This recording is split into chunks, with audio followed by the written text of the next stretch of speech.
दिल की बीमारी कोई एक दिन में शुरू तो हो नहीं जाती। तो अगर किसी को समझना हो कि कब से दिल में दिक्कत होना शुरू हो जाती है कि वो हार्ट अटैक या कार्डियक अरेस्ट तक की नौबत आ जाती है, तो वो कैसे समझेंगे? आपने बिल्कुल ठीक कहा। हार्ट अटैक सडन होता है, बट जो दिल की बीमारी होती है उसको ईयर्स लगते हैं डेवलप होने में। तो हार्ट अटैक क्यों होता है? हार्ट अटैक इसलिए होता है कि जब आपकी हार्ट की जो नस होती है वो पूरी 100% बंद हो जाती है। फिर सडन कोई इवेंट होती है किसी दिन, हाई बीपी होना, स्ट्रेस में आना, आप सोए नहीं, आपने बहुत ज़्यादा नमक खा लिया या बहुत ऑयली चीज़ खा ली, या एंगर आ गया, एंग्री एंग्री हो गए एकदम से, या फिर आपने जिम में जाके एकदम से वजन उठा लिया बहुत सारा, तो वो जो 50-60% 70% भी ब्लॉक वो फट जाता है। और घरों में आप देखते हैं कि एसओएस के लिए हम एक मेडिकल किट रखते हैं जिसमें सर दर्द की दवा होती है, बुखार की दवा होती है, कोई चोट लग जाए उसके लिए एंटीसेप्टिक्स होते हैं। क्या इसी तरह कोई हार्ट की कोई दवा है, कोई नॉर्मल ड्रग्स है जिसको एसओएस के रूप में घरों में रखें तो वो ज़्यादा बेटर है? नहीं, देखो, जिन लोगों के घरों में हार्ट डिजीज के पेशेंट्स हैं जी। या जिनको प्रोबेबिलिटी ज़्यादा है कि भाई इनको डायबिटीज़ है, इनको हार्ट अटैक हो सकता है, तो एक जो चेस्ट पेन के लिए जीप के नीचे हम लोग बोलते हैं कि रख लीजिए, है ना, प्राइमरी फर्स्ट एड के लिए। जी जी एक आती है, आप उसको घोल के पी जाइए, जी। है ना। और कहा जाता है कि सर्दियों के मौसम में हार्ट अटैक के मामले बढ़ जाते हैं। तो मतलब ऐसे क्या कारण है उनके? फिर साथ में जब सर्दियाँ होती हैं, एक्सट्रीम कोल्ड में, आपने देखा होगा आपके पैर या हाथ जो नीले पड़ जाते हैं, तो क्यों पड़ते हैं? वो इसलिए पड़ते हैं कि फ्लो कम हो जाता है, आर्टरीज का स्पैज़म हो जाता है। तो एक्सट्रीम कोल्ड में आप जाते हैं एकदम से, तो वो आर्टरीज अगर ब्लॉक पड़ा है और साथ में वो नैरो हो जाएंगी, तो हार्ट अटैक बढ़ जाएगा।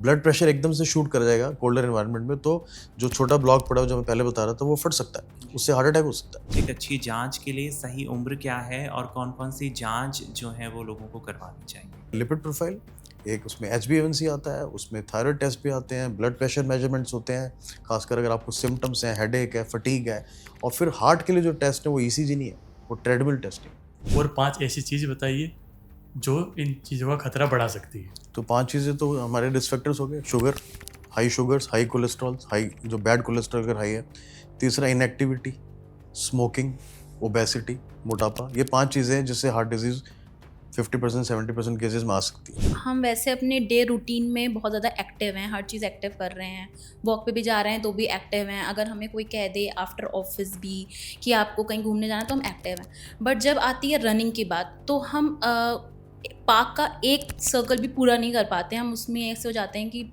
अब नहीं हो पाएगा। तो ये भी कोई सिम्टम्स हैं? अगर आप 1 फ्लाइट ऑफ स्टेयर चढ़ेंगे और आप जब आपने अभी तक कभी सीढ़ी चढ़ी नहीं, तो आपको सांस फूल जाएगा। तो आप नॉर्मल लेवल ग्राउंड पे वॉक कर रहे हैं तो कुछ नहीं हो रहा, बट जब आप सीढ़ियाँ चढ़ रहे हैं तो आपको सांस फूल रहा है, तो इसके 2 रीजंस हो सकते हैं कि या तो हार्ट की प्रॉब्लम है या आपकी मसल्स वीक है। तो साइलेंट हार्ट डिजीज अगर किसी को पड़ी है और सडनली एक्सरसाइज करेगा तो उसको सांस फूलेगा।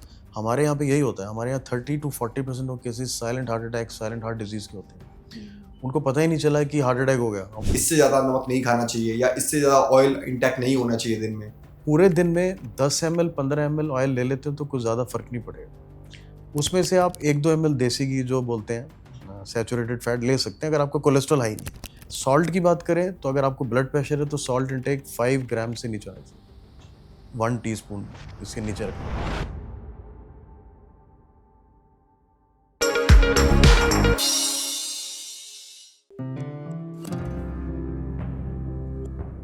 जब भी हम किसी पार्टी में जाते हैं, स्पेशली बच्चों की पार्टी में, तो वहां पर कैसे बच्चों को बहुत सारी मिठाइयां और चॉकलेट्स बांटी जाती हैं। आज के समय में दिल की बीमारियां भी लग रहा है कुछ ऐसे ही बढ़ रही हैं। पिछले 1 दशक में दिल की बीमारियों में जिस तरह की बढ़ोतरी देखी गई है, ये आंकड़ा किसी से छिपा नहीं है।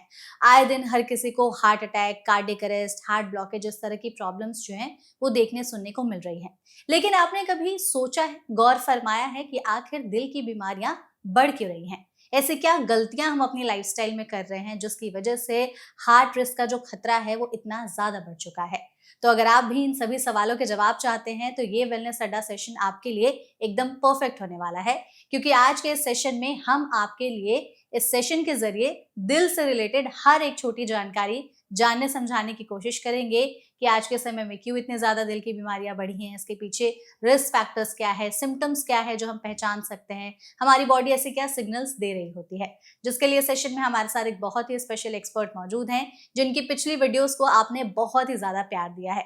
हमारे साथ हैं डॉक्टर संजीव गेरा, जो कि सीनियर डायरेक्टर और HOD हैं, कार्डियोलॉजिस्ट, फोर्टिस हॉस्पिटल नोएडा में। तो डॉक्टर, सबसे पहले तो इस सेशन में आपका फिर से बहुत बहुत स्वागत है। Thank you so much doctor हमारे साथ जुड़ने के लिए। आपकी पिछली वीडियोस को हमारी ऑडियंस ने भरपूर भरपूर प्यार दिया है, इसलिए हमने इस सेशन को ऑर्गेनाइज किया ताकि आपके ज़रिए ही दिल से रिलेटेड जितनी चीज़ें हैं वो हमारी ऑडियंस तक आसान भाषा में हम पहुंचा सके। बिल्कुल बिल्कुल। और इस सेशन में हमारे साथ हमारे और भी कलीग्स जुड़े हुए हैं। हमारे साथ सुधीर हैं, हमारे साथ उस्मान हैं, कोपल और प्रेम हैं, जिनके ज़रिए बहुत सारे सवाल हम आपसे पूछने की कोशिश करेंगे। बिल्कुल शुरू करते हैं सेशन को बिना किसी देरी के। डॉक्टर, मेरा पहला सवाल आपसे यही होगा कि दिल की बीमारी कोई एक दिन में शुरू तो हो नहीं जाती। ऑब्वियसली दिल पर हम इतना जोर डाल रहे होते हैं सालों साल, जो धीरे धीरे हार्ट अटैक या कार्डियक अरेस्ट में तब्दील हो जाता है। तो अगर किसी को समझना हो कि कब से दिल में दिक्कत होना शुरू हो जाती है कि वो हार्ट अटैक या कार्डियक अरेस्ट तक की नौबत आ जाती है, तो वो कैसे समझेंगे? आपने बिल्कुल ठीक कहा। हार्ट अटैक सडन होता है, बट जो दिल की बीमारी होती है उसको ईयर्स लगते हैं डेवलप होने में। तो हार्ट अटैक क्यों होता है? हार्ट अटैक इसलिए होता है कि जब आपकी हार्ट की जो नस होती है वो पूरी 100% बंद हो जाती है, और वो नस एकदम से बंद नहीं हो जाती। उसका बीच में उसके उसके ल्यूमन के अंदर, जैसे एक हार्ट की नस जो होती है एक पाइप की तरह होती है, तो उसमें पहले से कोलेस्ट्रॉल कैल्शियम जमना शुरू हो जाता है, खासकर डायबिटीज़ के मरीजों में।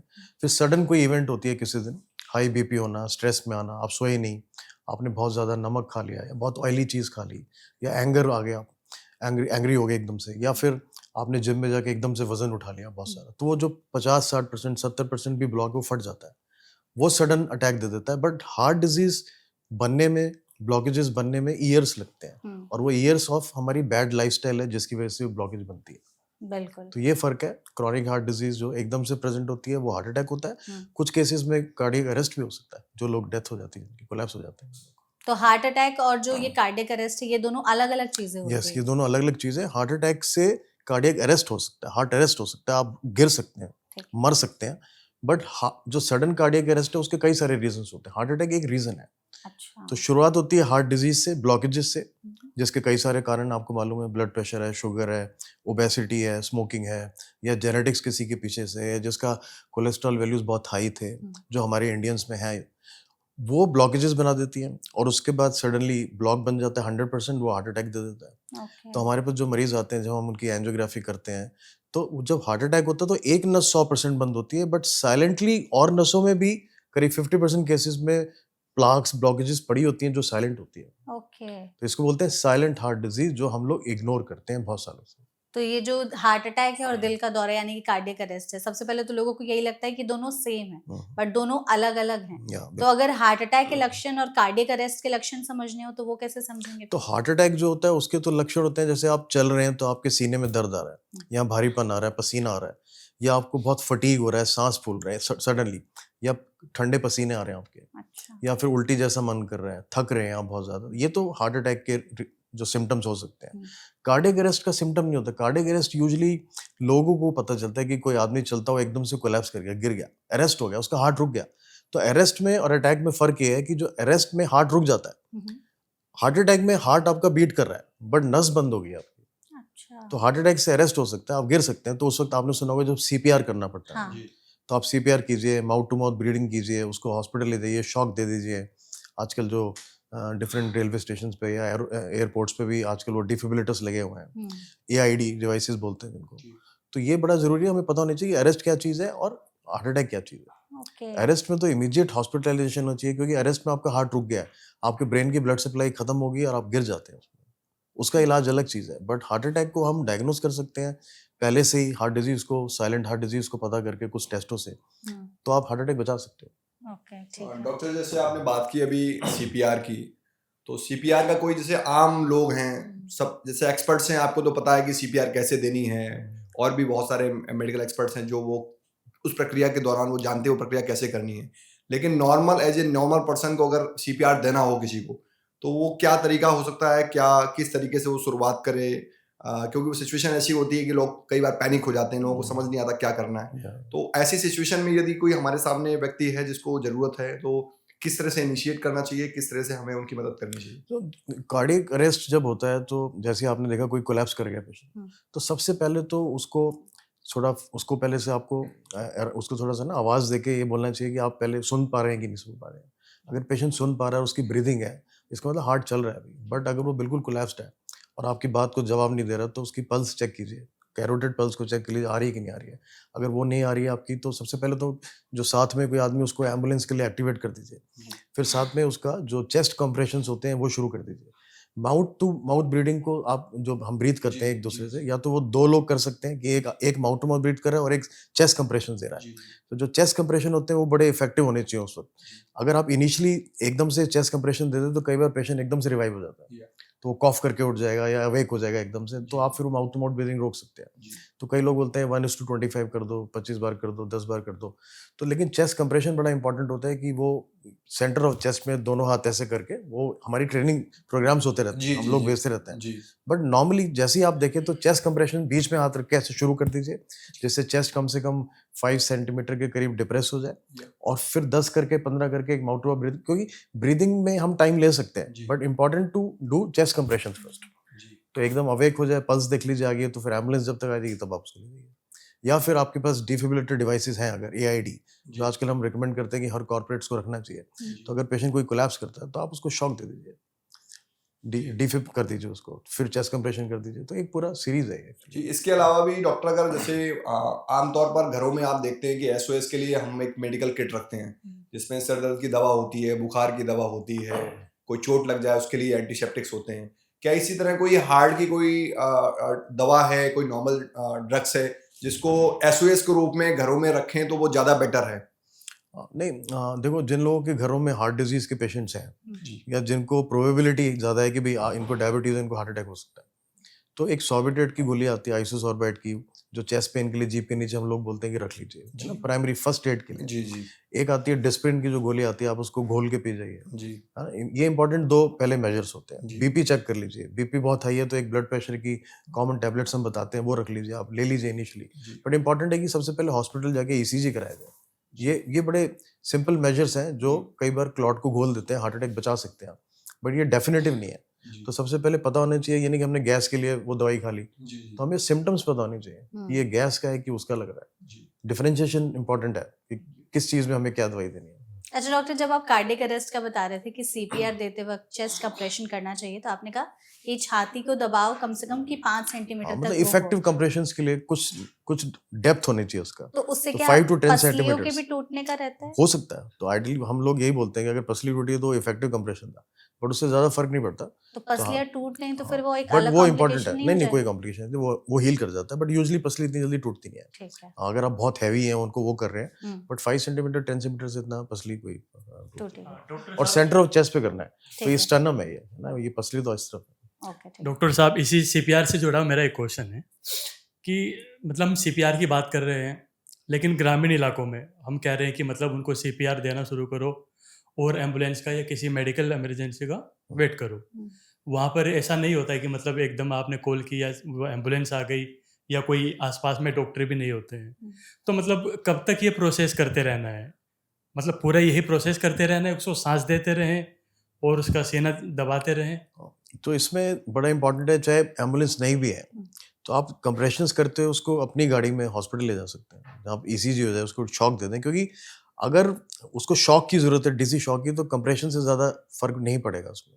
ये तो इनिशियल मेजर से, कोई गिर गया तो आप उसको कर दीजिए, तो अराउंड 25-30% केसेस अवेक हो जाते हैं, पेशेंट एकदम से आ जाता है वापस। अगर उसको हार्ट की बीमारी थी और उसका कार्डियक अरेस्ट हो गया, एसिस्टली हो गया, जिसको बोलते हैं एसिस्टली, हार्ट रुक गया आपका, तो कई बार उससे आ जाता है। बट समटाइम्स और मैनी टाइम्स वी सी कि वो रिदम डिसऑर्डर्स होते हैं, जिसमें वेंट्रिकुलर टैकीकार्डिया, वेंट्रिकुलर फिब्रिलेशन होते हैं, जिसमें हार्ट 200-250 की गति पे भाग रहा है, तो उस केस में शॉक देना जरूरी है, वो हॉस्पिटल ही दे सकते हैं, या फिर कोई एम्बुलेंस है जिसके अंदर वो शॉकिंग डिवाइस है।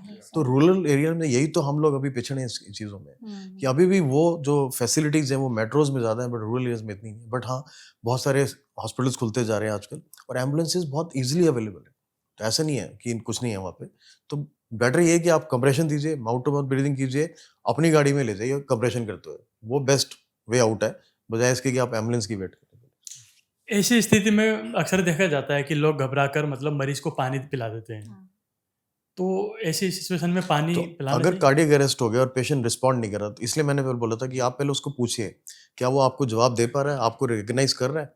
अगर वो कुछ नहीं कर रहा, तो आप अगर मुंह में पानी डाल देंगे उसके, तो लंग्स में चला जाएगा, वो एस्पिरेट कर जाएगा, फिर निमोनिया हो जाएगा, लंग कोलैप्स हो जाएगा, वो ज़्यादा घातक हो सकता है।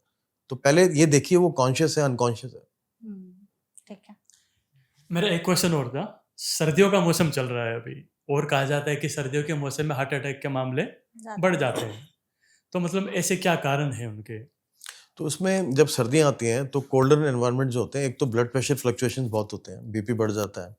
जो हमारी धमनी है हार्ट की, उसमें फ्लो जो होता है वो स्लो हो जाता है। प्लेटलेट्स जो होते हैं, जो यूजुअली खून जमाते हैं, तो सर्दियों के टाइम में प्लेटलेट्स की एक्टिविटी बढ़ जाती है। प्लेटलेट एग्रीगेशन बोलते हैं, वो बढ़ जाता है, तो क्लॉट बन सकता है उसके ऊपर। फिर साथ में जब सर्दियाँ होती हैं एक्सट्रीम कोल्ड में, आपने देखा होगा आपके पैर या हाथ जो नीले पड़ जाते हैं, तो क्यों पड़ते हैं? वो इसलिए पड़ते हैं कि फ्लो कम हो जाता है, आर्टरीज का स्पैज़म हो जाता है, वो कंस्ट्रिक्ट कर जाती है, नैरो हो जाती है। फ्लो कम हो जाएगा, अगर आपको ब्लॉकेज नहीं भी है तो भी नैरो हो सकती है। तो एक्सट्रीम कोल्ड में आप जाते हैं एकदम से, तो वो आर्टरीज अगर ब्लॉक पड़ा है और साथ में वो नैरो हो जाएंगी तो हार्ट अटैक बढ़ जाएगा। ब्लड प्रेशर एकदम से शूट कर जाएगा कोल्डर एनवायरनमेंट में, तो जो छोटा ब्लॉक पड़ा है जो मैं पहले बता रहा था वो फट सकता है, उससे हार्ट अटैक हो सकता है। तो इसलिए कहा जाता है कि एकदम से, खासकर जिन लोगों को हार्ट डिजीज है, डायबिटीज है, बूढ़े लोग हैं, उनको प्रॉपर कवर करके जाना चाहिए। कुछ खा के जाइए, चाय पी के जाइए, गर्म अपने साथ रख लीजिए, पानी पीते रहिए, एक्सट्रीम एक्सरसाइज मत कीजिए। तो अगर आपने कोल्डर उसमें सेम एक्टिविटी रखी जो आप गर्मियों में कर रहे थे, सुबह 5 बजे आप जा रहे हैं, फिर साथ में पॉल्यूशन आजकल फैल गया, स्मॉग जो है, तो पॉल्यूशन ने भी खून गाढ़ा कर दिया, आर्टरी स्पैज़म में चली गई, ठंड की वजह से उधर से ब्लॉक पड़ा था, उधर से शुगर था, फिर बीपी हाई हो गया, आपने सडन एक्सरसाइज कर ली, तो सारा ये एक जो है आपका मिश्रण है, ये हार्ट अटैक देने के लिए, एक रेसिपी टू हार्ट अटैक है ये।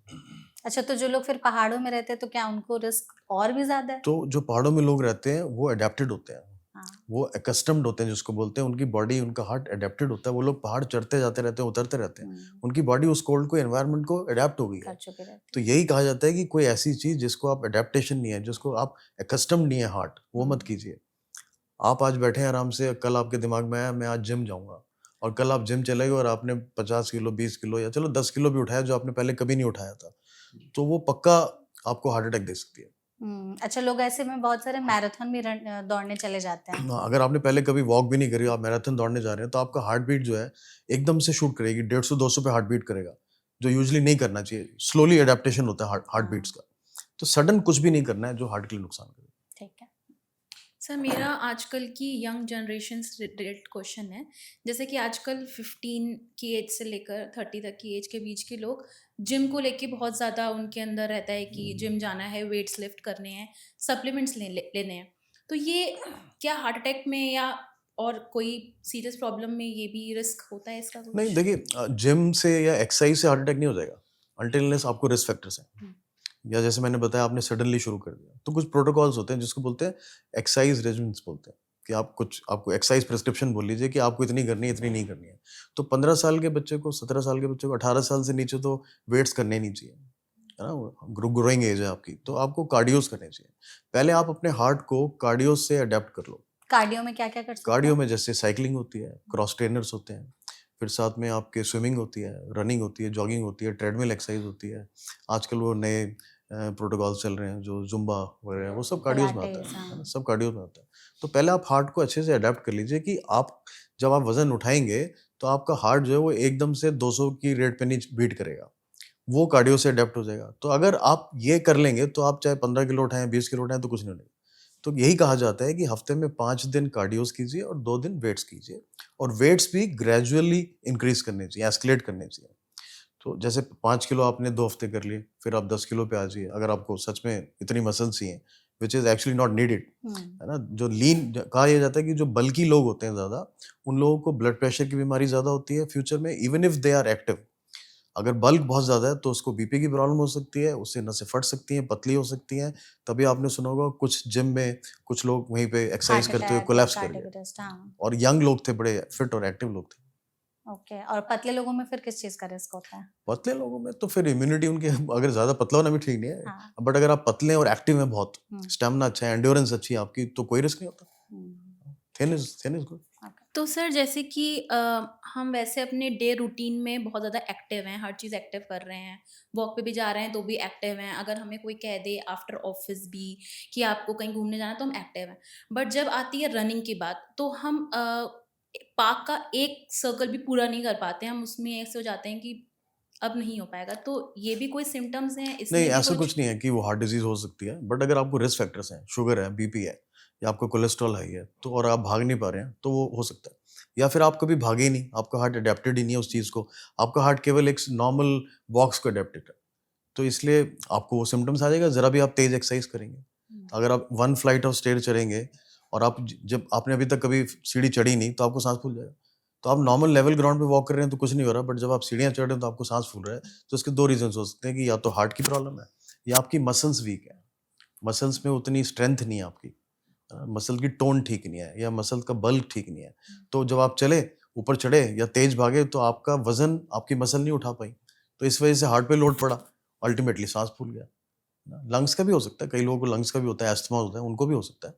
एक्सरसाइज इंड्यूस एस्थमा बोलते हैं कि आप बहुत तेज एक्सरसाइज करी तो एस्थमा हो गया आपको, वो अलग चीज़ है। बट अगर आपका हार्ट किसी एक पर्टिकुलर एक्सरसाइज के लिए अडेप्टेड नहीं और आप उसको सडनली करेंगे तो सांस फूलेगा आपका।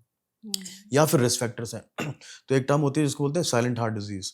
तो हम लोग ईसीजी करके खुश हो जाते हैं कि हमारा हार्ट में कोई ब्लॉकेज नहीं है, जबकि ईसीजी एक मिथ है। ईसीजी से केवल 5% 10% केस पकड़ सकते हैं पुराने हार्ट अटैक के, जो ओल्ड हार्ट अटैक था। ओके। तो साइलेंट हार्ट डिजीज अगर किसी को पड़ी है और सडनली एक्सरसाइज करेगा तो उसको सांस फूलेगा। हमारे यहाँ पे यही होता है, हमारे यहाँ 30 to 40% of cases silent heart attack, silent heart disease के होते हैं। उनको पता ही नहीं चला कि हार्ट अटैक हो गया। हमारे पास है, टेस्ट किया, इकोकार्डियोग्राफी किया तो हार्ट का फंक्शन कम है, एंजियोग्राफी की या सीटी स्कैन किया तो उसमें ब्लॉकेजेस पड़ी हुई हैं, उनको पता ही नहीं है। तो इसको बोलते हैं साइलेंट हार्ट डिजीज। और वो कहाँ पता चलती है? ट्रेडमिल टेस्ट पे। तो मरीज कहता है मैं तो बहुत चलता हूँ, बहुत वॉक करता हूँ। वो चलना नहीं होता, वो एक लेजर वॉक होती है, स्लो स्लो टहलना बोलते हैं उसको। एक्चुअली एक्सरसाइज हार्ट के लिए जो चाहिए वो पर्टिकुलर एरोबिक्स, कार्डियो, जिसमें आपका हार्ट बीट थोड़ा अपने 85% ऑफ योर एज जो हम बनाते हैं फॉर्मूले से वहाँ तक जा रहा है। तो ऐसे आप बार बार रूटीनली करेंगे तो हार्ट अडेप्ट हो जाएगा आपका। ट्रेडमिल पे ईसीजी खराब हो जाता है तो साइलेंट ब्लॉक्स होते हैं। तो ऐसा कोई पर्टिकुलर एक्सरसाइज हैं जो हमारे दिल के लिए ब्रिस्क अच्छे होते वॉकिंग हैं? सबसे बढ़िया मानी जाती है, ब्रिस्क ब्रिस्क वॉक। वॉकिंग। तो कहते हैं कि 30 to 40 मिनट्स में अगर आप 3 किलोमीटर चल रहे हैं वो अच्छी एक्सरसाइज है। बट हफ्ते में एक बार से ऐसे करने से नहीं होने का, डेली। रेगुलरिटी चाहिए। हर चीज में रेगुलरिटी का खेल। आप यूनिफॉर्म है कि नहीं है।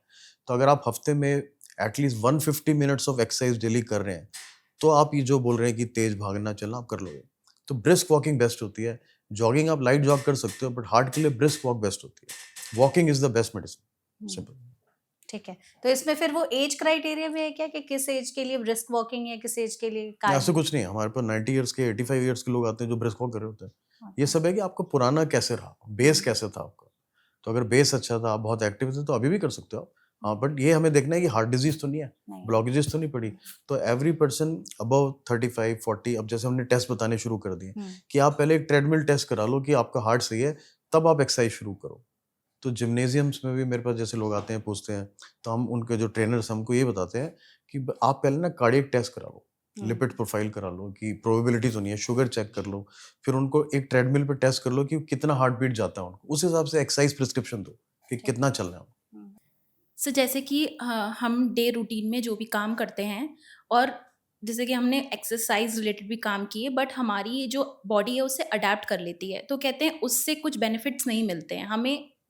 हमेशा अलग से। चीज़ों को स्विच करते रहना चाहिए। जिम में भी या एक्सरसाइज भी करते हैं तो जो वो हमें एक्सरसाइज कराते हैं वो भी हर वीक चेंज करते हैं क्योंकि हमारी बॉडी अडेप्ट कर लेती है। तो ऐसे में जो आप बोल रहे हो ना कि वॉकिंग करना और एक्सरसाइज ये सब करना, तो मतलब हम कैसे मतलब वो करें कि हम दिन भर तो काम कर रहे हैं बट हम वो वॉकिंग वाली चीज़ मिस कर दे रहे हैं। तो नहीं, देखिए, सेडेंटरी लाइफस्टाइल से तो बेटर है कि कम से कम हम, जो आप बता रहे हो कि एक्टिव हैं, आप चल फिर रहे हैं, सीढ़ी चढ़ जाते हैं, आप लिफ्ट नहीं यूज कर रहे हैं, अपना काम खुद कर रहे हैं या अपना बेड खुद बना रहे हैं, किचन में काम कर रहे हैं ना, एक्टिव हैं आप पूरे दिन में, तो ये मच बेटर है देन सेडेंटरी लाइफस्टाइल। कि आप घर से उठे, मेट्रो के लिए आपने बस पकड़ी या कार पकड़ी, टैक्सी करिए, अपने आप हॉस्पिटल यहाँ पहुंच गए, ऑफिस पहुंच गए, हॉस्पिटल पहुंच गए और वहां बैठ गए पूरा दिन, और फिर वही कैब पहुंच के घर पहुंच गए, तो ये इनएक्टिव लाइफस्टाइल है। बट जो आप बोल रहे हो कि वो एक्टिव है, तो कम से कम उससे बहुत ज़्यादा बेटर है ये। तो हमारे पास जो 2 तरह के लोग आते हैं, एक तो जो सेडेंटरी लाइफस्टाइल थे, जिनको हार्ट अटैक था, तो वो फेटल हार्ट अटैक्स होते हैं। उनकी आर्टरीज बहुत ज़्यादा बंद होती है, वो उस ब्लॉक को नहीं झेल पाते। बट जो पेशेंट जो एक्टिव था, जो पूरा दिन एक्टिव था, वो चल के आता है कि मेरे को पेन हो रहा है, जरा देखना क्या हुआ है, हार्ट ईसीजी में देखा हार्ट अटैक, बट उसको कुछ नहीं है, थोड़ा डिस्कम्फर्ट हुआ, but he survives the attack. But जो लोग इनएक्टिव थे वो सर्वाइव नहीं कर पाते, वो फिर कोलैप्स हो जाते हैं, उनका बीपी फॉल कर जाता है। हम जब एंजियोग्राफी करते हैं, स्टेंट डालते हैं, वो कॉम्प्लिकेशंस बढ़ जाते हैं। तो हर मरीज अलग होता है। तो कम से कम एक्टिव लाइफ इंपॉर्टेंट है। बट अगर आप मेरे से बात करें कि हार्ट के लिए क्या हेल्दी है, तो बिसाइड्स ये वाली जो एक्टिव लाइफ है, मैंने बताया 30 minutes of brisk walking daily important है। तो वो भी करनी है, वो एडेड है, उसका रिप्लेसमेंट नहीं है। मेरा सवाल है सर, एक वक्त था जब हम ये देखते थे कि जो हार्ट की प्रॉब्लम्स होती थी वो एक उम्र के बाद होती थी। अब हम ऐसे वीडियो काफ़ी सारे सोशल मीडिया पे भी आते हैं कि 16 साल के लड़के को हार्ट अटैक आ गया, 20 साल के लड़के को आ गया। तो अपने हार्ट की एक रेगुलर जांच, एक अच्छी जांच के लिए सही उम्र क्या है और कौन-कौन सी जांच जो है वो लोगों को करवानी चाहिए? तो आजकल तो जैसे आपने बताया कि 16 साल 18 साल सब लोग आ रहे हैं हार्ट अटैक से। यूजुअली जो कॉमनेस्ट एज ग्रुप पे अब जो है हमारे पास वो है 25 से 35 साल। 25 से 35, 25 से 40, 50% heart attack below 40 years of age. और उसका जो कारण क्या है, जेनेटिक्स है ही हमारी, हम शुरू से प्रोन है। हिंदुस्तानी जो हैं या साउथ ईस्ट एशियन हो गए, इन कंट्रीज के लोग पहले से प्रोन है। क्यों? क्योंकि हमारी आर्टरीज छोटी है, हमारा बैड कोलेस्ट्रॉल हाई है, साथ में इनएक्टिव है, हमारी हाई कार्ब डाइट है, लो प्रोटीन डाइट है, बहुत सारी चीज़ें हैं, तेल ज़्यादा खाते हैं हम लोग, इनएक्टिव लाइफस्टाइल है। तो डिजीज़ अब जल्दी आनी शुरू हो गई है। उसकी कई सारी चीज़ें हैं, जो लाइफस्टाइल हमारी चेंज हुई कोविड के बाद में, स्टैग्नेंट सी लाइफ होगी। कोविड के बाद क्यों ज़्यादा शुरू हो गया? कोविड वैक्सीन से नहीं हुआ, कोविड बीमारी से नहीं हुआ, ये हमारी लाइफस्टाइल चेंज हो गई। वर्क फ्रॉम होम शुरू हो गया, हाँ। तो हम रात को सोना बंद हो गए, स्लीप खत्म होगी। कहते हैं कि 12 से 4 बजे के जो रात का टाइम है, वो उसमें सोना बड़ा इंपॉर्टेंट होता है। उसमें सबसे ज़्यादा हार्ट रेट और बीपी फ्लक्चुएशंस होते हैं। तो अगर आप उस वक्त बैठ के काम कर रहे हैं, सो नहीं रहे हैं, उधर से हम खा रहे हैं खाना, क्योंकि हमारा डिनर टाइम रात को 12 बजे 1 बजे है, तो हार्ट पे लोड पड़ेगा, उधर से बीपी फ्लक्चुएशंस हो रहे हैं, उस वक्त हार्ट अटैक पड़ता है। तो 4 बजे अनईजीनेस होती है, पेशेंट हॉस्पिटल पहुंचते हैं 9 बजे, है ना, डिलेड प्रेजेंटेशन। तो ये बहुत कॉमन देखा जा रहा है। तो एक तो ये रीज़न है कि हमारी लाइफस्टाइल की वजह से सारा हो रहा है। रिस्क फैक्टर शुरू से थे, शुगर ज़्यादा हो गई है, प्री डायबिटीज़ मिल रहा है, प्री हाइपरटेंशन मिल रहा है, कोलेस्ट्रॉल सब बहुत ज़्यादा हाई मिल रहे हैं, गुड कोलेस्ट्रॉल कम हो गया है क्योंकि हमारा खाना चेंज हो गया। तो ये सारी चीज़ों से अर्ली हार्ट डिजीज़ आ रही है। तो पहले ये बोलते थे कि आप 40 साल के बाद टेस्ट कराइए, बट आज की डेट में जब हमें 25 साल के हार्ट अटैक मिल रहे हैं, तो हमने तो बोलना शुरू कर दिया कि आप एटलीस्ट अगर रिस्क फैक्टर्स हैं, अगर आपका बच्चा 16 साल 17 साल का ओबीस है, तो कम से कम उसका ब्लड प्रेशर चेक कर लीजिए, कोलेस्ट्रॉल हर साल में 2 साल में एक बार करा लीजिए, HbA1c जो एक 3 मंथ्स का एवरेज शुगर होता है उसको कर लीजिए। 50% ऑफ दिल्ली किड्स एक स्टडी में ओबीस थे। 50%। 50% ऑफ किड्स वर ओबीस। किस वजह से? क्योंकि फास्ट फूड खाया जा रहा है बाहर ना? का। सारा जो आपको पता है क्या फास्ट है, बर्गर, चाउमीन, पिज्जा, ये सब चीज़ें चल रही है, हेल्दी चीज़ खत्म हो गई है। तो वो इनएक्टिव भी है, गैजेट्स आ गए हैं। तो इन लोगों को टेस्ट आप 25 साल में थोड़ा करेंगे, 30 साल में थोड़ा करेंगे, जब लाइफस्टाइल ही चेंज हो गया। तो उनका तो पहले करना पड़ेगा, जिससे हम कोलेस्ट्रॉल की वैल्यू को पहले से पकड़ लें और उसको ट्रीट कर दें, चाहे दवाइयों से, चाहे वेट लॉस से, चाहे डाइट से। तो अगर आपने 16 साल की उम्र में किसी का हाई कोलेस्ट्रॉल पकड़ लिया, तो उसको ब्लॉकेज नहीं आएगी, क्योंकि कोलेस्ट्रॉल से ब्लॉकेज 1 साल में नहीं आती है। कोलेस्ट्रॉल से ब्लॉकेज आती है कम से कम 6 साल, 10 साल, 7 साल में। तो एक तो टेस्ट बड़े इंपॉर्टेंट है कि अगर रिस्क फैक्टर्स हैं, मोटे हैं आप, फैमिली हिस्ट्री है स्ट्रॉन्ग, फादर को 40 साल पे हार्ट अटैक हो गया, बाईपास सर्जरी हो गई, स्टेंट डल गया, तो आप 20 साल से शुरू हो जाइए। बट 25 साल से तो टेस्ट शुरू करने बहुत ज़रूरी है। और उसमें आते हैं लिपिड प्रोफाइल, एक उसमें HbA1c आता है, उसमें थायराइड टेस्ट भी आते हैं, ब्लड प्रेशर मेजरमेंट्स होते हैं, खासकर अगर आपको सिम्टम्स हैं, हेडेक है, फटीग है।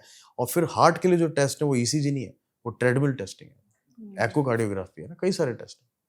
तो कस्टमाइज करना पड़ता है, बट ये बेसिक टेस्ट हैं जो करने चाहिए। इसी से जुड़ा मेरा एक सवाल है कि एक वक्त पे ये होता था कि लोग सुबह उठते थे 4 बजे और शाम होते-होते खाना-पीना खा के अपना सो जाते थे। लेकिन क्योंकि अब ज़िंदगी बदल रही है, आजकल के जो यंगस्टर्स हैं वो उनकी जॉब ऐसी होती है कि उन्हें देर रात तक काम करना पड़ता है, रात 2-2 बजे तक काम करना पड़ता है, किसी की पूरी नाइट शिफ्ट चलती है और वो फिर पूरा दिन सोते हैं। तो अगर कोई पूरी रात नाइट शिफ्ट में काम कर रहा है और वो फिर दिन में सो रहा है, तो उसको क्या चेंज करनी चाहिए? क्या उसकी बॉडी अडैप्ट कर जाती है उस चीज़ को, या फिर ये उसके लिए आने वाले वक़्त में एक रिस्क है? नहीं, ये रिस्क फैक्टर है, जो जैसे बनाया गया है, नेचुरली जो नेचर ने बनाया है कि सूरज सुबह उठेगा तो आपको सूरज देखना है ना? विटामिन डी क्यों कम मिल रहे हैं सबके? 5-10 विटामिन डी मिलता है। तो विटामिन डी भी एक कोरिलेशन है, कहते हैं कि खून गाढ़ा हो जाता है, प्लेटलेट्स की एग्रीगेशन बढ़ जाती है, हार्ट अटैक हो सकता है। विटामिन डी का भी एक रिलेशन है। साथ में अगर आप वो जैसे मैंने बताया हार्मोनल डिस्टर्बेंस आ जाते हैं, फिर हार्मोनल डिस्टर्बेंस आएँगे, आपका ब्लड प्रेशर बढ़ जाएगा। आजकल डिसग्लाइसीमिया बहुत है, डिसग्लाइसीमिया मतलब जिसको बोलते हैं मेटाबॉलिक सिंड्रोम। तो ब्लड प्रेशर हाई है, शुगर हाई है, कोलेस्ट्रॉल हाई है, ये सारा मिक्सचर है, आपको हार्ट डिजीज़ हो सकती है। तो लाइफ़स्टाइल आपकी बॉडी अडैप्ट कर जाएगी, आपने सो लिया, आपको लगेगा कि आपने नींद आ गई, बट आप देखना वो लोग जो दिन में सोते हैं और जो रात को सोते हैं, दिन में सोने वाले लोग फटीग्ड रहते हैं, वो स्ट्रेस में रहते हैं, फटीग्ड रहते हैं, वो इरिटेबल रहते हैं और उन लोगों को ब्लड प्रेशर ज़्यादा होता है। तो हमें जो हमारी पीनियल बॉडी है, जो हमारी एक बायोलॉजिकल क्लॉक है, वो सेट है शुरू से कि आपको रात को ही सोना है, तो दिन फिर में नाइट सोएंगे। शिफ्ट वाले क्या करें? नाइट शिफ्ट वाले उसका तरीका है कि भाई अब बात किया जाए उससे कि भाई कम से कम 12 से 4 की नींद मिल जाए ना, कुछ कुछ तो तरीका होना चाहिए। क्योंकि इतने यंग हार्ट अटैक्स एकदम से शुरू हो जाना तो हुआ तो उसके बाद ही है, जब से हमने वर्क फ्रॉम होम या नाइट शिफ्ट ज़्यादा शुरू हुई है। कोविड से पहले कहाँ पे ज़्यादा नाइट शिफ्ट्स होती थी या वर्क फ्रॉम होम तो होता था था? ही नहीं ऐसा कुछ। होता ही नहीं था, तो स्टैटिक लाइफ भी हो गई। तो या फिर आप सुबह अगर सो रहे हैं तो आप 2 बजे उठ जाइए, ये नहीं कि आप पूरा दिन सोते रहिए। आप 2 बजे उठिए, 7-8 आवर्स की स्लीप लीजिए, 2 बजे उठिए। कॉर्पोरेट्स को भी सोचना चाहिए कि कम से कम आदमी 4-5 बजे सो जाए। हाँ। 4-5 बजे सो के 12-1 बजे उठ के अपना नॉर्मल अपना मील्स लेके फिर अपना छोटी सी एक्सरसाइज की जाए, जिम जाया जाए, हेल्दी फ्रूट्स खाए जाए, वेजिटेबल्स खाया जाए, अपने को देखा जाए, मेडिटेशन किया जाए, योगा किया जाए। अगर आप जॉब चेंज नहीं कर सकते हैं, फिर आप अपना काम पे लग जाइए। और एक काम ये ज़रूर कीजिए कि चाहे आपकी नाइट शिफ्ट है, अपना जो हैवी मील है वो 7-8 बजे ले लेनी चाहिए।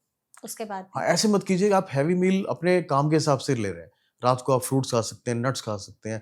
टी, कैफ़ीन मत पीजिए रात को ज़्यादा। मैंने बताया आपको 2 से 4 के बीच में रिदम डिस्टर्बेंस होते हैं और आप उसमें ब्लैक कॉफ़ी पी रहे हैं। एक ब्लैक कॉफ़ी का आजकल ज़्यादा प्रचलन शुरू हो गया हमारे यहाँ। हमारी कंट्री उस चीज़ के लिए अडैप्टेड कभी थी नहीं। तो उससे हार्ट रेट्स बढ़ते हैं, टू मच ऑफ कैफ़ीन से, है ना? लोग 4-4 5-5 कप पीते हैं। हमारे पास आते हैं, ब्लड प्रेशर हाई है, पल्स रेट हाई है, टैकीकार्डियाज़ चल रहे हैं, घबराहट हो रही है मेरे को, 140 का पल्स चल रहा है। तो हार्ट जो है, अगर जो जो बना है 60 से 80 बीट करने के लिए, उसको आप 140 पे चलाएँगे तो वो जल्दी खत्म हो जाएगा, जल्दी रुक जाएगा। सर, अभिनेता राकेश रोशन है, सभी जानते हैं। वो नियमित रूप से टेस्ट कराने के लिए हॉस्पिटल जाते हैं। वो सभी टेस्ट करा लेते हैं। जाते जाते डॉक्टर उनको सलाह देते हैं, एक और टेस्ट है, ये भी करा लो। वो टेस्ट कराते हैं, रिजल्ट आता है कि 80% उनके ब्लॉकेज है। क्या? उनके सुनकर ही कान खड़े हो जाते हैं। ये न्यूज़ हमने वायरल हुई थी, खूब पढ़ी, लिखी भी हमने। अब हम लोग हैं, हम भी ठीक ठाक है, बिल्कुल ठीक ठाक हैं। हमें कोई सिम्टम्स नहीं है, क्योंकि इसके सिम्टम्स नहीं होते ब्लॉकेजेस के।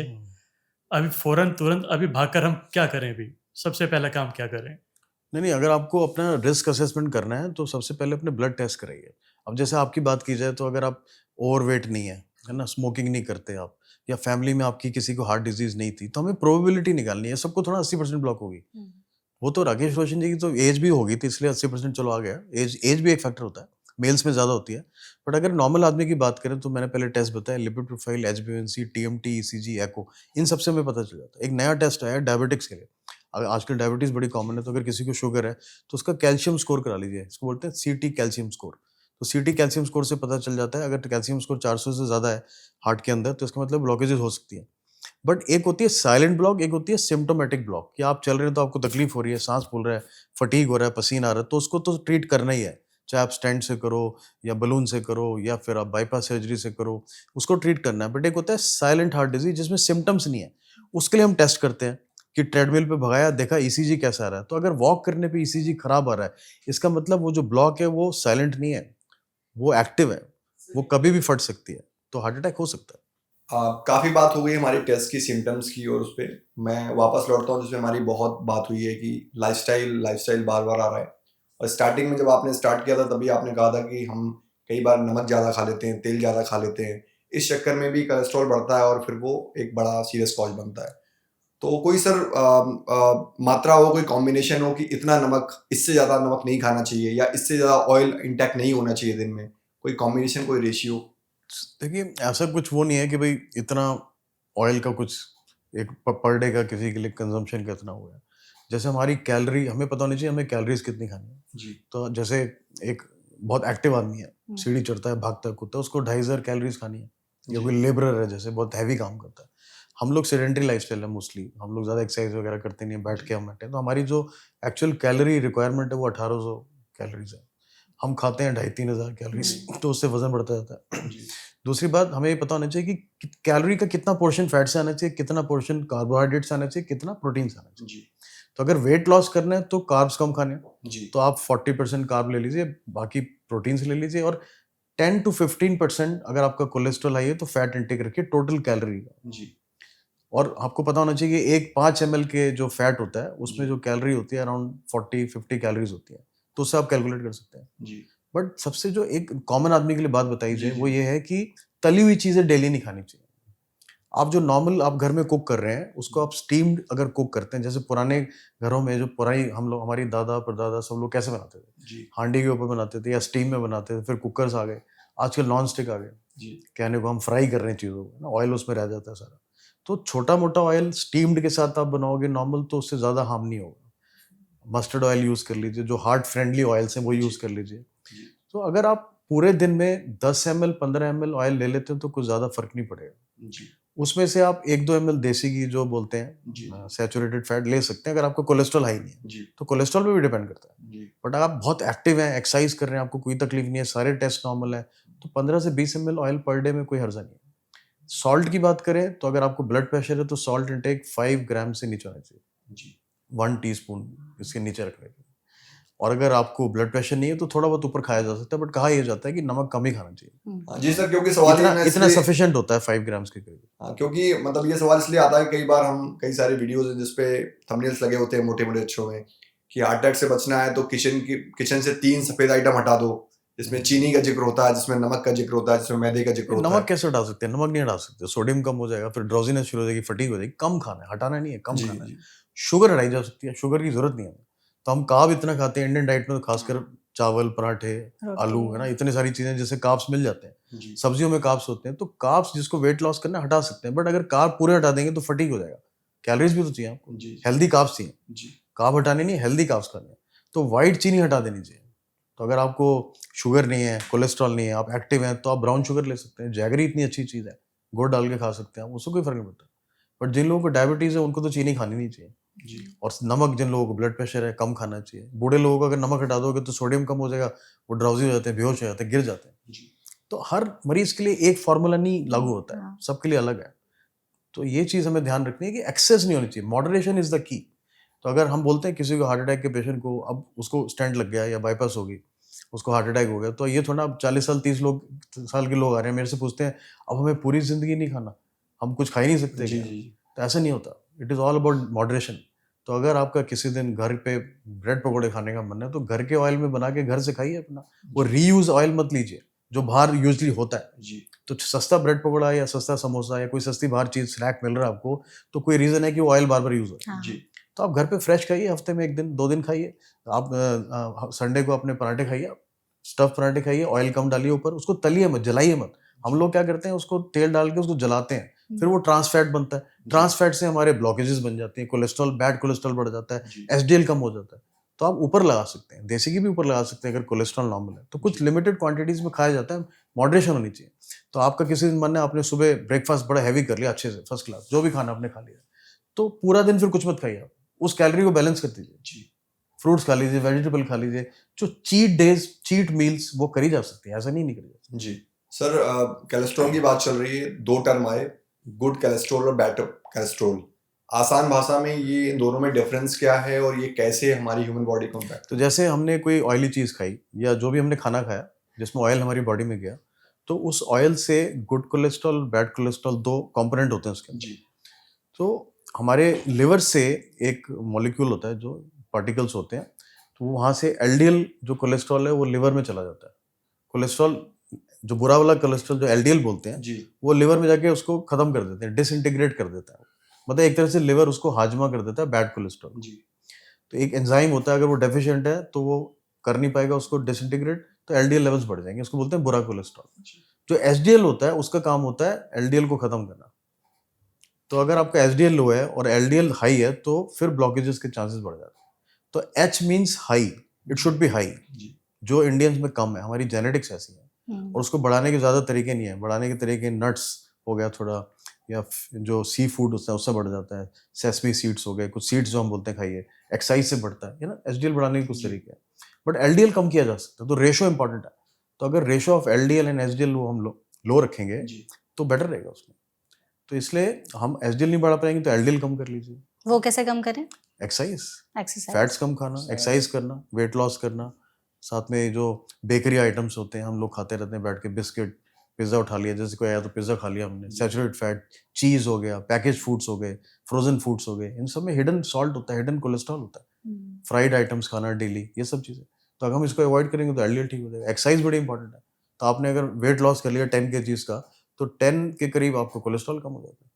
जी। तो डाइट, लाइफस्टाइल सबसे इंपॉर्टेंट है, पहले उसको फोकस करना है, बाद में दवाइयाँ आती हैं। तो हम शुरू में इनिशियली पहले 3 मंथ्स का हम एक उनको पीरियड देते हैं कि ये 3 महीने आप एक्सरसाइज करके एलडीएल अपना देखिए, कम होता है ठीक है, नहीं होता तब हम दवाई डालेंगे। तो सारी चीज़ों का प्रोटोकॉल होता है। ओके।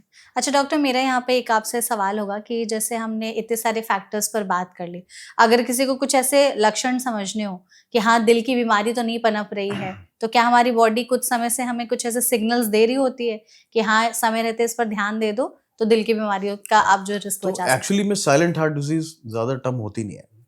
केवल 20% केसेस में ऐसे होते हैं जिनको पता ही नहीं चलता, कुछ सिम्टम हुआ ही नहीं कभी, डायबिटिक्स में खासकर, हैं? ठीक है। जिसमें नसें हमारी सिग्नल्स नहीं देती, नसें सुन्न हो जाती हैं। हम्म। तो वो कुछ होती हैं भाई, हमें पता नहीं चलेगा, बट यूजुअली 80% केसेस में हमारी बॉडी सिग्नल दे देती है। तो उसमें जो कुछ कॉमन सिम्टम्स हैं वो ये हैं कि आप 20 दिन पहले या 1 महीना पहले बिल्कुल एक्टिव थे, ठीक थे, चल रहे थे आराम से, आपको कोई तकलीफ नहीं थी, बट सडनली आपको लगा कि आप थक रहे हैं चलने पे, फटीग हो रहा है आपको, बिना किसी रीज़न के, आपको ब्लड प्रेशर ठीक है और आपको फटीग हो रहा है, पसीने आ रहे हैं आपको चलने पे, या बैठे-बैठे कोल्ड स्वेट्स हो रहे हैं, या नॉज़िया एक्सट्रीम हो रहा है। स्पेशली वुमेन में तो बहुत कॉमन है एटिपिकल सिम्पटम्स। तो एटिपिकल सिम्पटम्स में नॉज़िया होना, उल्टी आना, फटीग होना, थकावट होना, इरिटेबिलिटी होना, ये सब चीज़ें बड़ी कॉमन होती हैं। तो कॉमन जो हम सिम्पटम्स की बात करें, जो हार्ट बताता है हमें, वो होता है कि आप आराम से जब बैठे हैं तो कुछ नहीं हो रहा, बट चलने पे आपको यहाँ पे हैवीनेस आ रही है सेंटर ऑफ चेस्ट में। ठीक है। सेंटर ऑफ चेस्ट में हैवीनेस है, आपके कंधे में जा रही है, आपकी जॉ में जा रही है। अभी 3 दिन पहले मेरे पास एक पेशेंट आया था जिसका पेन ही उसके ईयर में था। कान में? यंग लड़का 35 साल का, जिसको कान में पेन हो रहा था। वो बता नहीं पा रहा था कि कुछ हो रहा है, और जबकि पेन उसको कान में नहीं था, हमारे पूछने से पता चला, वो जॉ से जा रहा था। वो ईएनटी स्पेशलिस्ट को दिखा रहा था। तो ऐसे एटिपिकल सिम्पटम हो सकते हैं। तो अगर आपको रिस्क फैक्टर है, स्मोक करते हैं आप, और आपकी इनएक्टिव लाइफस्टाइल, और अगर आपके जॉ में पेन हो रहा है या कंधे में पेन हो रहा है, तो उसको इग्नोर मत करो, ईसीजी करा लो। ऐसा कोई भी सिम्पटम जो परसिस्टेंट बना हुआ है, आपको तंग कर रहा है, अगर मस्कुलर होगा तो पेन किलर खाने से चला जाएगा वो। बट अगर ऐसा सिम्पटम जिसके साथ कोल्ड स्वेट्स हैं, एयर हंगर है, आपको सांस फूल रहा है, आपको लग रहा है मैं बाहर चले जाऊं, डिस्कम्फर्ट हो रहा है, घबराहट, जिसको हम बोलते हैं अनईजीनेस, घबराहट कि कुछ हो रहा है यहाँ पे, सही तो नहीं हमारे लग पास ये बहुत कॉमन पेशेंट्स हैं ऐसे। तो ये सिग्नल्स देता है रहा। हार्ट, चलने पे पेन होना और बैठने पे ठीक हो जाना, जिसको बोलते हैं एंजिना। तो ये प्री हार्ट अटैक सिम्टम्स होते हैं। तो हार्ट अपील कर रहा है कि आप जब चल रहे हैं तो मैं उसको कोप अप नहीं कर पा रहा हूँ, मैं अपना फ्लो नहीं बढ़ा पा रहा हूँ, आप रुक जाओ। तो ये सिम्टम है, इसको बोलते हैं एंजिना। और हार्ट अटैक होता है जब आपने इस सिम्टम को इग्नोर किया, आप चलते रहे, तो वो आर्टरी फट जाएगी, वहाँ ब्लॉकेज बन जाएगी, 100% ब्लॉक हो जाएगा, फिर आप ठीक है। एक सवाल है सर, तो जैसे हम देखते हैं कि स्मोकिंग को खतरनाक माना जाता है हार्ट के लिए, लेकिन अब दिल्ली जैसे शहरों में जहाँ पर AQI 400-500 चल रहा है, तो इस सिचुएशन में अगर कोई नॉन स्मोकर है, उसे किस किस तरह से अपना ख्याल रखना चाहिए अपने हार्ट के लिए? तो पॉल्यूशन भी, अभी बहुत सारी स्टडीज आ रही है, पॉल्यूशन से भी हार्ट अटैक के इंसिडेंट्स बहुत बढ़ गए हैं। तो एसपीएम जो पर्टिकुलर मैटर होता है, उससे कहा जाता है कि प्लेटलेट्स का एग्रीगेशन बढ़ जाता है, खून गाढ़ा हो जाता है, आर्टरी स्पैज्म में चले जाते हैं, हार्ट अटैक हो सकता है, ब्लड प्रेशर बढ़ सकता है। तो अब उसको तो कैसे अवॉइड कर सकते हैं? ये तो गवर्नमेंट को और जो हमारे ब्यूरोक्रेट्स हैं, पॉलिटिशियंस हैं, इनको स्टैंड लेना चाहिए कि कैसे इसको डील करना है। बट यस, कम से कम एक मास्क लगा के हम जा सकते हैं, और ऑक्सीजन प्यूरिफायर्स जो बोले जाते हैं, पल्मोनोलॉजिस्ट बताते हैं कि किसी पर्टिकुलर तरीके के कम से कम ऑक्सीजन प्यूरिफायर घर पे हो, ऑफिस में हो, कॉर्पोरेट्स में हो, तो कम से कम इसका ध्यान किया जा सकता है। एक्सट्रीम कोल्ड में पोल्यूशन जो है ज़्यादा नुकसान करता है, तो उसमें ना जाया जाए। तो ये सब छोटी चीज़ें ध्यान रख लेंगे तो कुछ हद तक बचा जा सकता है। बट आप पॉल्यूशन तो हमारी एयर में हर जगह पॉल्यूशन, उसको कैसे हटाएं? अच्छा डॉक्टर, ऐसा है क्या कि जो लोग गुस्सा ज़्यादा करते हैं उन्हें भी दिल से जुड़ी बीमारी होने का रिस्क ज़्यादा रहता है, या जो बात-बात पे चिड़चिड़े हो जाते हैं, या एकदम पूरे टाइम वो रहते ही गुस्से में कि कोई भी चीज़ आ रहा है तो उनको एकदम गुस्सा आ गया, क्योंकि बोलते हैं लेमैन में कि बीपी बढ़ जाएगा तो शांत रहो, शांत रहो। तो होता है सच में ऐसा बिल्कुल, कुछ? इसमें हमारी एक रिस्क फैक्टर आता है टाइप ए पर्सनैलिटी, इसको बोलते हैं टाइप ए पर्सनैलिटी। तो बहुत जल्दी से रिएक्टिव हो जाना, रिएक्शन कर जाना, ज़रा सी बात पे एकदम से शूट, कुछ बोल देना, बीपी शूट कर जाता है एकदम से, पल्स बढ़ जाती है। तो ऐसा नहीं है कि उसको हार्ट अटैक हो जाएगा, बट अगर दूसरा रिस्क फैक्टर है साथ में, तो उसको हार्ट अटैक हो सकता है। ऐसे बहुत कम लोग होते हैं जो हमें मिलते हैं वहाँ पे, जिनको खाली इसकी वजह से हार्ट अटैक हो गया। ब्लड प्रेशर वाले ऐसे बहुत लोग हैं टाइप ए पर्सनैलिटी से। तो टाइप ए पर्सनैलिटी, आप बहुत एकदम से रिएक्शन करते हैं, चिल्लाते हैं, इरिटेबल हो जाते हैं, छोटी-छोटी चीज़ों का आप ज़्यादा वो करते हैं, तो उससे बीपी हाई हो सकता है, बीपी हाई होने से हार्ट अटैक हो सकता है, हार्ट डिज़ीज़ हो सकती है।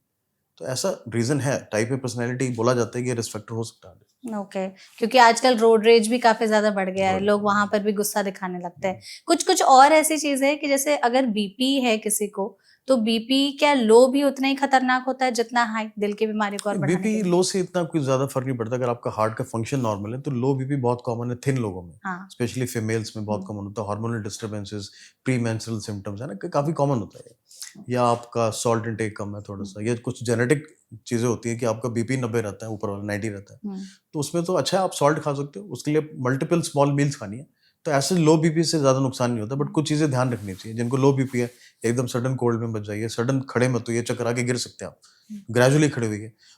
यूजली नॉर्मल अगर आप एक्सरसाइज शुरू कर दें हफ्ते में 5-6 दिन, तो लो बीपी को आप ठीक कर सकते ओके। हैं। Low BP is not that dangerous as compare to high BP. ठीक है। हाँ, सर 5 चीज़ें ऐसी बताइए जो हार्ट अटैक का और दिल की बीमारियों का खतरा कम कर सकती है, और 5 ऐसी चीज़ बताइए जो इन चीज़ों का खतरा बढ़ा सकती है। तो 5 चीज़ें तो हमारे रिस्क फैक्टर्स हो गए। Sugar, high sugars, high cholesterol, high जो बैड कोलेस्ट्रॉल अगर हाई है। तीसरा इनएक्टिविटी, स्मोकिंग, ओबेसिटी, मोटापा, ये 5 चीज़ें हैं जिससे हार्ट डिजीज 50% 70% केसेस में आ सकती है। और खाने के भी। खाने में जैसे आप चिकनाई ज़्यादा खा रहे हैं, नमक ज़्यादा खा रहे हैं, फ्राइड फूड खा रहे हैं, पैकेज फूड खा रहे हैं, उस सब से हार्ट डिजीज ब्लॉकेजेस पैदा हो सकती है। यही रीज़न आजकल हम देख रहे हैं।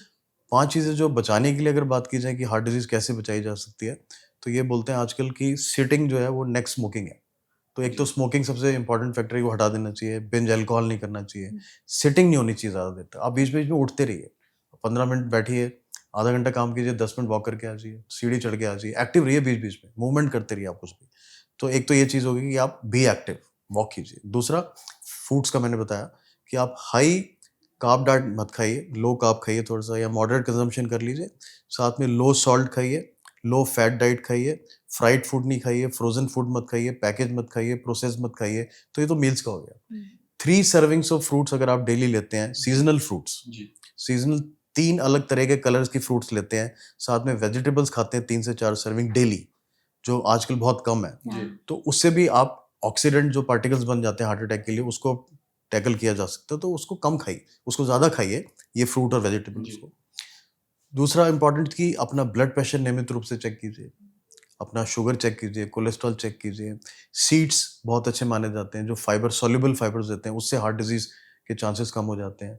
फिर सबसे लास्ट में जो मैंने बताया था आपको, एक्सरसाइज, एक्टिव, खाली ये एक्टिविटी से कुछ नहीं होगा। आपको 30 से 40 मिनट की डेली कार्डियोज़ या ब्रिस्क वॉक या जॉगिंग, कुछ भी हल्की एक्सरसाइज करनी चाहिए। ठीक है। तो इन सब चीज़ों से आप कर सकते हैं।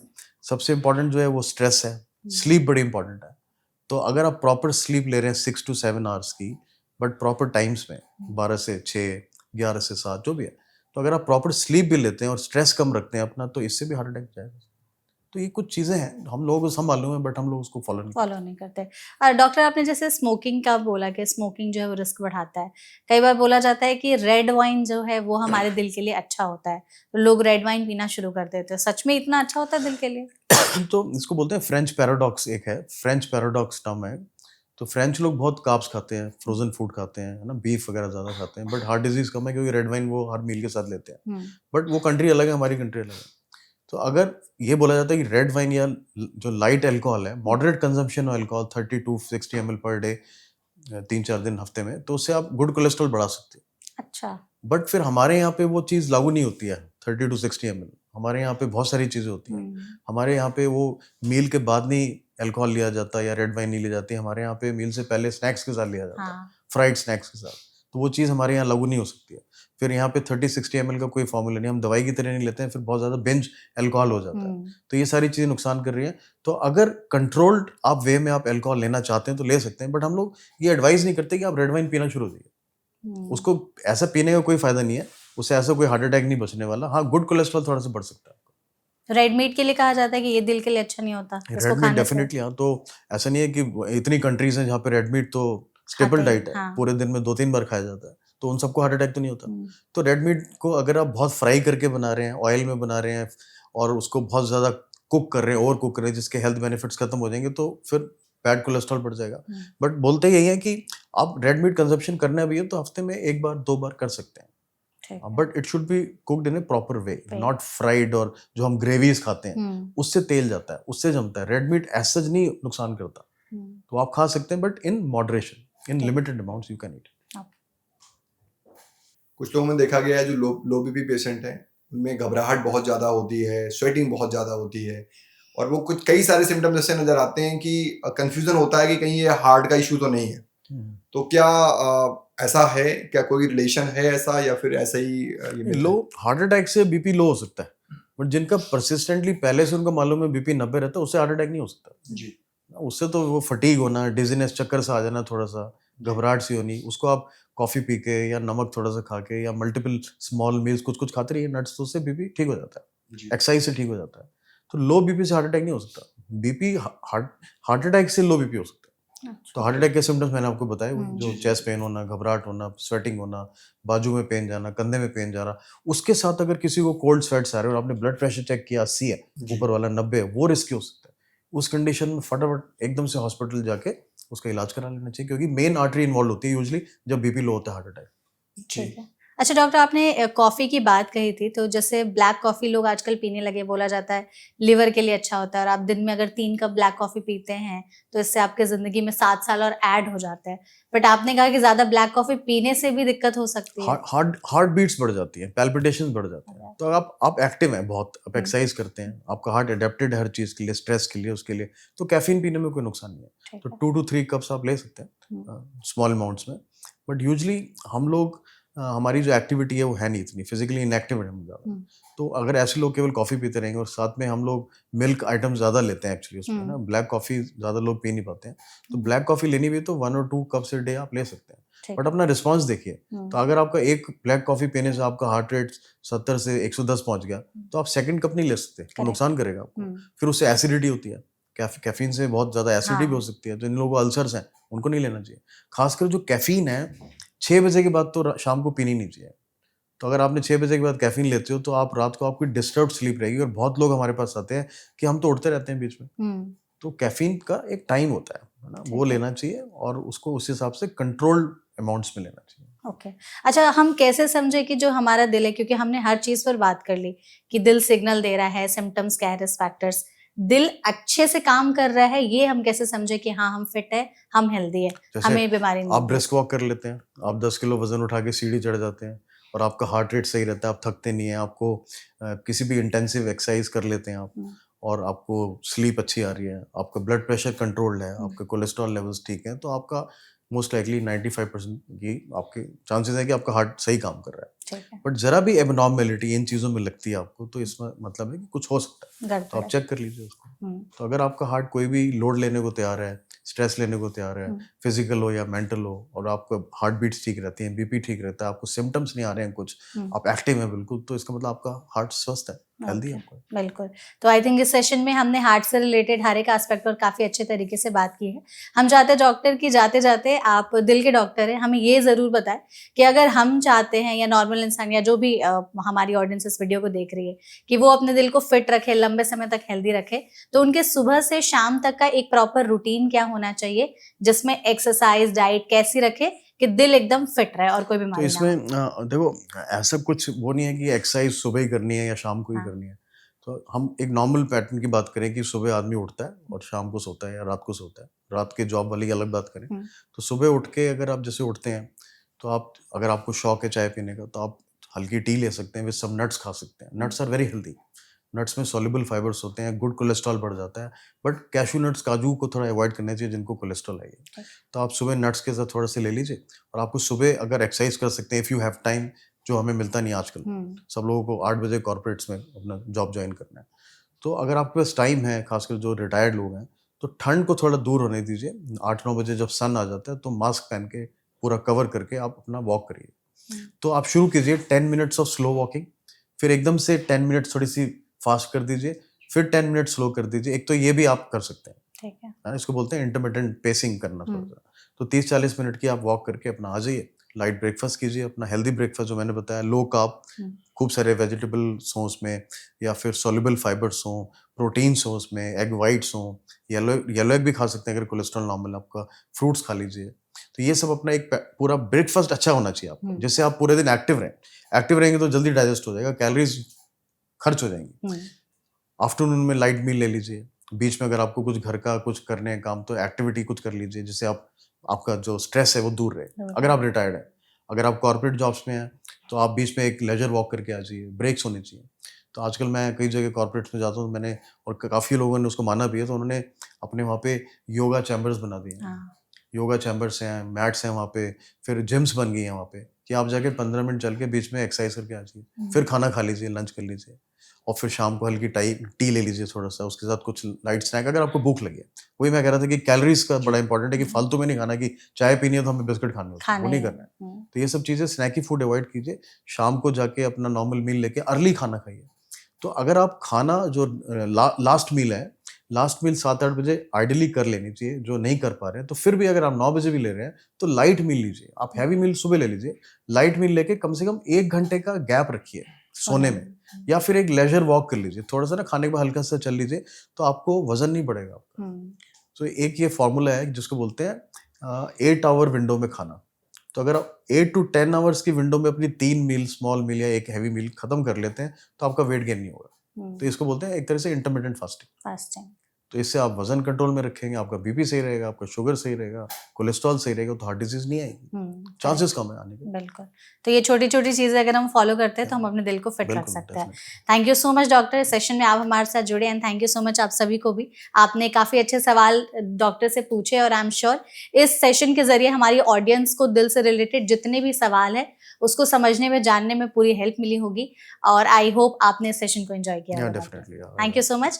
एंड ऑडियंस, अगर आपको ये वीडियो अच्छी लगी हो तो इसे शेयर जरूर करिएगा। ऐसे और भी सेशंस के लिए एनवीटी लाइफ को फॉलो करना ना भूलें। इसके अलावा अगर आपके मन में कोई और सवाल रह गए हों तो कमेंट सेक्शन के जरिए आप पूछ सकते हैं। हम पूरी कोशिश करेंगे डॉक्टर के जरिए ही उन सभी सवालों के जवाब देने के। ऐसे और भी वीडियोस के लिए देखते रहिए एनवीटी लाइफ। Thank you.